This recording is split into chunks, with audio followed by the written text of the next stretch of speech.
انبیاء کرام علیہم الصلاۃ والسلام کی دعوت اللہ کا دوسرا اصول بڑی توجہ کے ساتھ سمجھ لیں کہ نبی جب دعوت اللہ کے لیے کھڑا ہوتا ہے اور جن کے سامنے دعوت پیش کرتا ہے، نبی جن کو دعوت دے رہا ہے اپنے حاضرین مخاطبین کی انتہائی خیر خواہی، حاضرین مخاطبین کے لیے انتہائی شفقت، انتہائی پیار۔ میں یہ عرض کرنا چاہتا ہوں، جس طرح شفیق سے شفیق باپ، رحم دل سے رحم دل باپ اپنی اولاد کو جس شفقت کے ساتھ، جس محبت کے ساتھ، جس الفت کے ساتھ سمجھاتا ہے، بڑا شفیق باپ جس محبت کے ساتھ اپنی اولاد کی تربیت کرتا ہے، رب کی قسم ہے کائنات کے سارے باپ اپنے دل میں اپنی اولاد کے لیے وہ خیر خواہی پیدا نہیں کر سکتے، اپنی اولاد کے لیے وہ شفقت پیدا نہیں کر سکتے جو ہر نبی کے دل میں اپنی امت کے لیے خیر خواہی اور شفقت ہوتی ہے۔ اللہ اکبر۔ اللہ کرے کہ ہمیں یہ بات سمجھ آ جائے، اللہ عمل کی توفیق عطا فرما دے۔ نبی کریم صلی اللہ علیہ وسلم اپنی امت کے لیے اتنے خیر خواہ، اپنی امت کے لیے اتنے شفیق،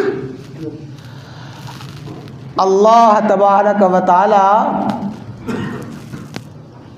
تسلیاں دے رہی ہیں۔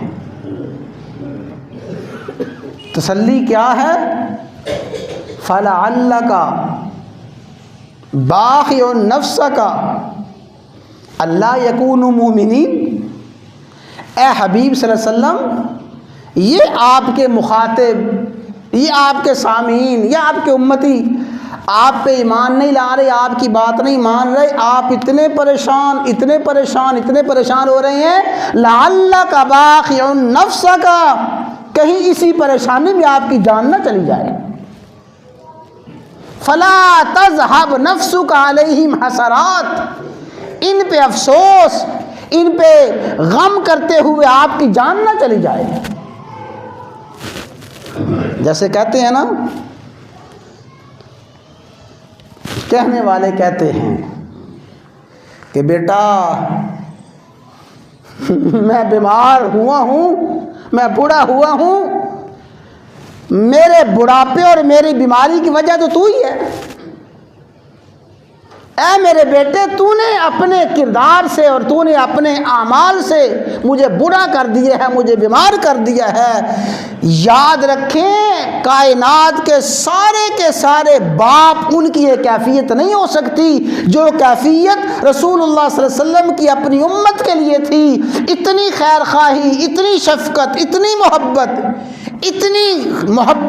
اتنی شفقت، اتنی خیر خواہی اللہ تعالیٰ کہیں فرما رہے ہیں فَلَعَلَّكَ بَاخِعٌ نَفْسَكَ، کہیں فرما رہے ہیں فَلَا تَذْهَبْ نَفْسُكَ عَلَيْهِمْ حَسَرَاتٍ، اور اللہ تعالیٰ تسلیاں دے رہی ہیں وَلَقَدْ نَعْلَمُ أَنَّكَ يَضِيقُ صَدْرُكَ بِمَا يَقُولُونَ، حبیب ہمیں پتہ ہے آپ ان کی باتیں سن کے بڑے پریشان ہو رہے ہیں، آپ کا سینہ بڑا تنگ ہوتا ہے، آپ پریشان نہ ہوں۔ تو میرے بھائیوں، انبیاء کرام علیہم الصلاۃ والسلام کی دعوت کا دوسرا اصول یہ ہے کہ ہر نبی جس کو دعوت دیتا ہے اس کے لیے انتہائی شفقت، نبی کے دل میں اس کے لیے انتہائی ہمدردی، انتہائی خیر خواہی ہوتی ہے۔